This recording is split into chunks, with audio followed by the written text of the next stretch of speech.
ನನಗೆ ಶುಭಗಳು, ನಿಮ್ಮೆಲ್ಲರಿಗೆ ಶುಭಗಳು. ಚೆನ್ನಾಗಿದ್ದೀರಪ್ಪ? ಕರ್ತನು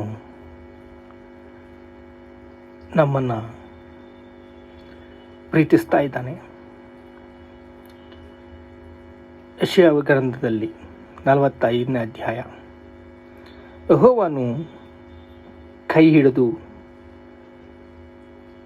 ಯಾವನೆದುರಿಗೆ ಜನಾಂಗಗಳು ತುಳಿದು ರಾಜರ ನಡುವೆ ಕಟ್ಲನ್ನು ಬಿಚ್ಚಿ, ಯಾವನ ಮುಂದೆ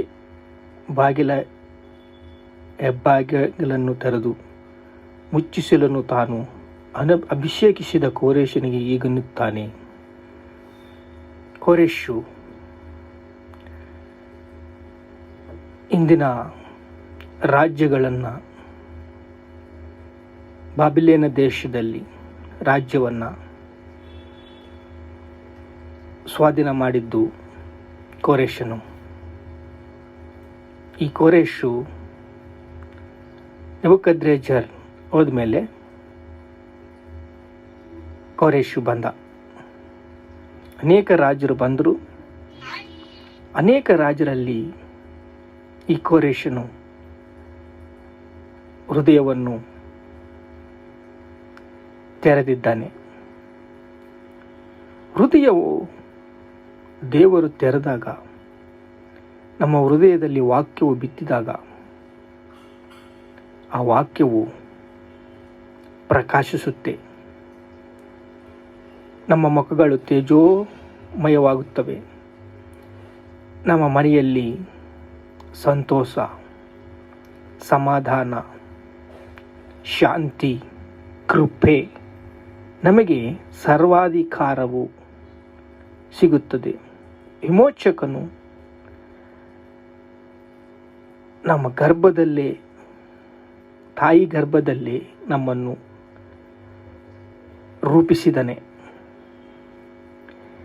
ರೂಪಿಸಿ ಸರ್ವಾಧಿಕಾರವನ್ನು ಕೊಟ್ಟಿದ್ದಾನೆ.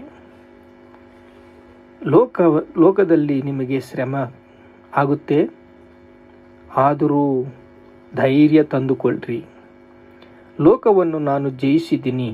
ಯೋಹಾನ ಬರೆದ ಪತ್ರಿಕೆ 16ನೇ ಅಧ್ಯಾಯ 33ನೇ ವಚನ. ಲೋಕದಲ್ಲಿ ನಿಮಗೆ ಶ್ರಮ ಬರುತ್ತೆ, ಕಷ್ಟ ಬರುತ್ತೆ, ಇಬ್ಬಂದಿಗಳು ಬರುತ್ತವೆ, ಆದರೂ ಧೈರ್ಯ ತಂದುಕೊಳ್ಳ್ರಿ.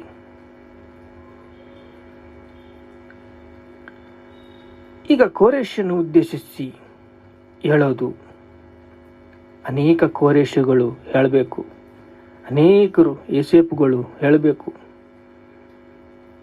ಅನೇಕರು ಮೋಶೆಗಳು ಹೇಳಬೇಕು, ಅನೇಕ ಏಲಿಯಗಳು ಹೇಳಬೇಕು. ಏಕೆಂದರೆ ಇದು ಪ್ರವಾದಿ, ಇದು ವಾಕ್ಯವು, ವಾಗ್ದಾನ ಬಿಡುಗಡೆಯಾದಾಗ ಅದಕ್ಕಿರುವ ಶಕ್ತಿ ಅಂಥದ್ದಲ್ಲ. ಅದರ ಕಾಲದಲ್ಲಿ ಅದಾಗುತ್ತೆ ಅಷ್ಟೇ. ನೀನು ಏನು ಮಾಡಬೇಕು? ಧೈರ್ಯವಾಗಿರಬೇಕು. ನೀನು ಧೈರ್ಯವಾಗಿದ್ದರೆ ನಿನಗೆ ಪ್ರಾಶಸ್ತಿ, ವಾಗ್ದಾನ ನಿನಗೆ ಸಿಗುತ್ತೆ. ಧೈರ್ಯವಾಗಿರಬೇಕು. ನೋಡ್ರಿ, 3ನೇ ವಚನ 45 ಯೆಶಾಯ ಗ್ರಂಥ 3ನೇ ವಚನ. ದಿಣೆಗಳನ್ನು ಸಮ ಮಾಡುವೆನು, ತಾಮ್ರದ ಕದಗಳನ್ನು ಒಡೆದು ಕಬ್ಬಿಣವು ಅಗುಳುಗಳನ್ನು ಮುರಿದು ಬಿಡುವೆನು. ಅಂದರೆ ಲಾಕರ್ ತೆರೆದು ನಿಮಗೆ ರಹಸ್ಯವಾದ ಧನವನ್ನು ಕೊಡ್ತಾನಂತೆ. ದೇವರಿಗೆ ಅಸಾಧ್ಯವಾದದ್ದು ಏನಿದೆ ಹೇಳ್ರಿ?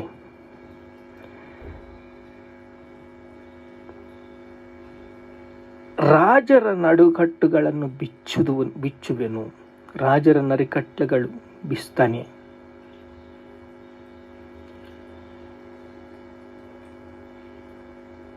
ಬಾಗಿಲಗಳನ್ನು ತೆರೆದು ಮುಚ್ಚಿಸಲು ತಾನು ಅಭಿಷೇಕಿಸಿದ ಕೋರೇಶನ ಸಂಗಡ ಹಿಂಗನ್ನುತ್ತಾನೆ, ದಿಣೆಗಳನ್ನು ಸಮ ಮಾಡುವನು, ತಾಮ್ರದ ಕದಗಳನ್ನು ಒಡೆದು ಬಿಡುವೆನು. ತಾಮ್ರದ ಕದಗಳನ್ನು, ಲಾಕರ್ನಲ್ಲಿರುವ ರಹಸ್ಯ ಧನವನ್ನು ನಿಮಗೆ ಕೊಡ್ತೀನಿ. ಆಸ್ತಿಪಾಸ್ತಿಗಳನ್ನು, ಗುಪ್ತ ಸ್ಥಳಗಳನ್ನು ಮರೆ ಮಾಡಿದ ನಿಧಿಗಳನ್ನು, ನಿಕ್ಷೇಪಗಳನ್ನು ನಿನಗೆ ಕೊಡುವೆನು. ನನ್ನ ಸೇವಕನಾದ ಯಾಕೋಬನ ನಾನು ಆದಿಕೊಂಡು ಇಸ್ರಾಯೇಲಿಗೆ ಹೆಸರಿಡಿದ ನಿನ್ನನ್ನು ಕರೆದಿದ್ದೇನೆ. ನೀನು ನನ್ನನ್ನು ಅರಿಯದವನಾಗಿದ್ದರೂ, ನೋಡ್ರಿ, ನಾವು ದೇವರಿಗೆ ಗೊತ್ತಿಲ್ಲಂತೆ. ಮೇಕೆ ಭಕ್ತಿ ಮಾಡ್ತೀವಿ ಅಷ್ಟೇ, ಆದರೆ ನಾವು ಸಂಪೂರ್ಣವಾಗಿ ಕರ್ತನ ಕ್ರಿಸ್ತನನ್ನು ತಿಳಿದುಕೊಂಡಿಲ್ಲ. ಏನು ಹೇಳ್ತಾ ಇದ್ದಾನೆ ನೋಡ್ರಿ ವಾಕ್ಯದಲ್ಲಿ, ನಿನ್ನನ್ನು ಕರೆದಿದ್ದೇನೆ, ನೀನು ನನ್ನನ್ನು ಅರಿಯುವುದನಾಗಿದ್ದರೂ ನಿನಗೆ ಬಿರುದುಗಳನ್ನು ದಯಪಾಲಿಸಿದ್ದೇನೆ. ನನ್ನನ್ನು ಅರಿತಿಲ್ಲ, ನೀನು ನನ್ನನ್ನು ಅರ್ಥ ಮಾಡ್ಕೊಂಡಿಲ್ಲ, ಸ್ವಲ್ಪ ನಿನಗೆ ಕಷ್ಟ ಬಂದ್ಬಿಟ್ರೆ ಏನೋ ನೀನು ಏನು ನನಗೆ ದೇವರಿದ್ದಾನ ನನಗೆ ಅಂತ ಕಳವಳ, ಭಯ, ಹೆದರಿಕೆ. ದಾನಿಯೇಲನಿದ್ದಾನೆ ನೋಡ್ರಿ, ಧೈರ್ಯವಾಗಿದ್ದಾನೆ. ಸಿಂಹಪ್ಪ ಬೋನಿಗಳಲ್ಲಿ ಹಾಕಿದ್ರು ಸತ್ರೆ ಸಾಯ್ತೀನಿ ನಾನು ಪ್ರಾರ್ಥನೆ ಮಾಡೋದು ಬಿಡೋದಿಲ್ಲ. ಆದರೆ ಪೇತೂರು ರಾತ್ರಿ ಎಲ್ಲ ಶ್ರಮಪಟ್ಟು ಏನಾರ ಸಿಗ್ತಾ? ಏನೂ ಸಿಗಲಿಲ್ಲ. ಆದರೆ ಆಳದಲ್ಲಿ ಹೋಗಿ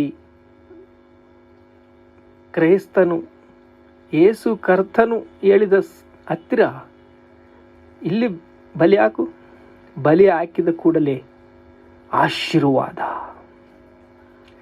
ರಹಸ್ಯದ ನಿಧಿಗಳನ್ನು ನಿನಗೆ ಕೊಡ್ತೀನಿ. ಆಳವಾದ ಹಡಗನ್ನು ಆಳವಾದ ಸ್ಥಳದಲ್ಲಿ ನಡೆಸು. ನಿನಗೆ ಆಶೀರ್ವಾದ ಬೇಕಂದ್ರೆ, ನಿನಗೆ ಬಿರುದುಗಳು ಬೇಕಂದ್ರೆ, ನನ್ನನ್ನು ಅರಿಯವನಾಗಿದ್ದರೂ ನಿನಗೆ ಬಿರುದುಗಳನ್ನು ದಯಪಾಲಿಸಿದನು ನಾನು ಯೆಹೋವನು. ಅರಿಯದವನಾಗಿದ್ದರೂ ನಿನಗೆ ನಡುಕಟ್ಟುಗಳನ್ನು ಮೂಡಲೆಯಿಂದ ಪಡಿಸುವನು. ವಿನಃ ಯಾರೂ ಇಲ್ಲ, ನಾನೇ ಯೆಹೋವನು. ನಾನು ಬೆಳಕಿಗೂ ಕತ್ತಲಿಗೂ ಸೃಷ್ಟಿಕರ್ತನು, ಮೇಲಿಗೂ ಕೇಡನ್ನು ಬರಮಾಡುವನು. ಈ ಸಮಸ್ತ ಕಾರ್ಯಗಳನ್ನು ನಡೆಸುವುದಕ್ಕೆ ಯೆಹೋವ ನಾನೇ. ಯೇಸು ಕ್ರಿಸ್ತನು ಕರ್ತನಾಗಿ ತನ್ನನ್ನು ತಾನು ತಗ್ಗಿಸಿಕೊಂಡು ಪ್ರಾಣ ಕೊಟ್ಟು ಸರ್ವಾಧಿಕಾರವನ್ನು ಬಿಟ್ಟು ಭೂಮಿ ಮೇಲೆ ಬಂದು ನರಾವತಾರ ಎತ್ತಿ ಆಳವಾದ ಸ್ಥಳಕ್ಕೆ ಕರೆದೊಯ್ದು, ಪೇತರು ಇಲ್ಲಿ ಬೆಲೆ ಹಾಕಿದ ಕೂಡಲೇ ಆಶೀರ್ವಾದ, ವಾಗ್ದಾನ, ಪ್ರಶಸ್ತಿ. ನಿನಗೆ ಆಶೀರ್ವಾದ ಬೇಕು. ನಿನಗೆ ಆಶೀರ್ವಾದ ಬೇಕು ಅಂದರೆ ದೇವರ ಸ್ವರವನ್ನು ಕೇಳಬೇಕು. ದೇವರು ನಿನ್ನನ್ನು ನೋಡ್ರಿ, ತಾಮ್ರದ ಕದಗಳನ್ನು ಒಡೆದು ಕಬ್ಬಿಣದ ಅಳುಗಳನ್ನು ಮುರಿದು ಬಿಡುವೆನು. ನಿನ್ನ ಹೆಸರು ಹಿಡಿದು ಕರೆಯುವೆನು. ನಿನ್ನ ಹೆಸರು ಹಿಡಿದು ಕರೀತಾನೆ. ನೀನು ಯಾರು ಅಂತಂದು ಗೊತ್ತಿಲ್ಲ ಆದ್ರೂ ನಿನ್ನ ಹೆಸರು ಹಿಡಿದು ಕರೀತಾನೆ. ಬಾ, ನಿನ್ನ ಹೆಸರು ಹಿಡಿದು ಕರೆಯುವನು. ನಾನು ಹೊರತು ಯಾವ ದೇವರು ಇಲ್ಲ, ನನಗಿಂತ ಯಾವ ದೇವರು ಇಲ್ಲ.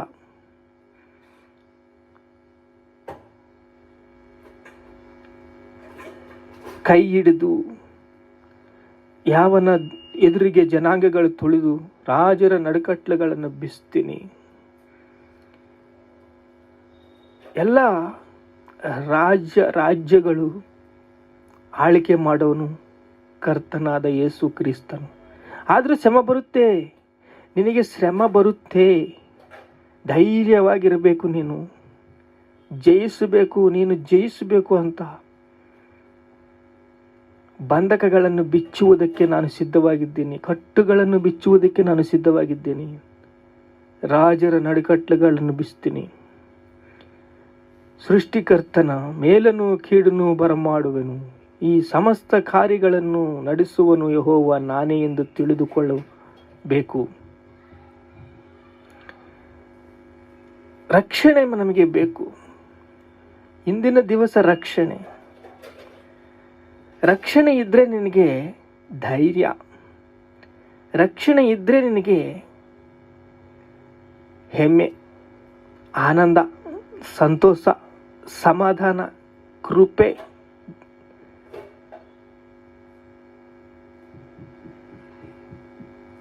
ರಕ್ಷಣೆಯಿಂದ ನೀತಿ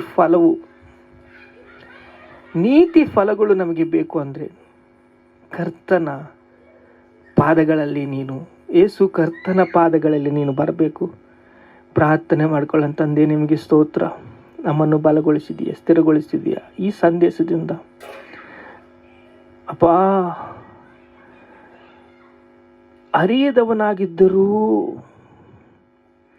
ನಮ್ಮನ್ನು ಜ್ಞಾಪಕ ಮಾಡಿಕೊಂಡಿದೀಯ. ಸೃಷ್ಟಿಕರ್ತನಾಗಿ ಸರ್ವಾಧಿಕಾರವಿದ್ರು ಅಪ್ಪ ನಿನಗೆ ಸ್ತೋತ್ರ, ಸ್ತೋತ್ರ, ಸ್ತೋತ್ರ. ಕರ್ತನೇ ನಿನಗೆ ಸ್ತೋತ್ರ. ಏಸಪ್ಪ, ಎಂಥ ಒಳ್ಳೆಯನಪ್ಪ. ನಿನಗೆ ಸ್ತೋತ್ರ, ಸ್ತೋತ್ರ ಏಸಪ್ಪ, ನಿನಗೆ ಸ್ತೋತ್ರ. ಸರ್ವಾದ ಕಾರ್ಯವು ನಿನಗಿದೆ ತಂದೆ. ನರಾವತಾರ ಎತ್ತಿ ಬಂದು ಶಿಲುಬೆ ಹತ್ತಿ ರಕ್ತ ಸುರಿಸಿ ಪ್ರಾಣವನ್ನು ಕೊಟ್ಟಿದೆ ತಂದೆ. ನಿಮಗೆ ಸ್ತೋತ್ರ ಏಸಪ್ಪ, ನಿನಗೆ ಸ್ತೋತ್ರ, ಸ್ತೋತ್ರ, ಸ್ತೋತ್ರ, ಸ್ತೋತ್ರ, ಸ್ತೋತ್ರ. ಅನೇಕ ಕೋರೇಶುಗಳು ಹೇಳ್ಬೇಕಂತ ಹೇಳ್ತೀವಿ, ಅನೇಕ ಏಲಿಯಾಗಳು ಹೇಳ್ಬೇಕಂತ ಹೇಳ್ತೀವಿ, ಅನೇಕ ಮೋಶಗಳು ಹೇಳ್ಬೇಕಂತ, ಅನೇಕ ಯೇಸೇಫು ಹೇಳಬೇಕು ಅಂತಂದು ಹೇಳ್ತಾ ಇದ್ದೆ. ನಿಮಗೆ ಸ್ತೋತ್ರ, ಸ್ತೋತ್ರ, ಸ್ತೋತ್ರ. ಘನತೆ, ಮಹಿಮೆ, ಪ್ರಭಾವಗಳು ನಿಮಗೆ ಚೆಲ್ಲಿಸ್ತಾ ಇದ್ದೀವಿ ತಂದೆ. ಆಮೆನ್.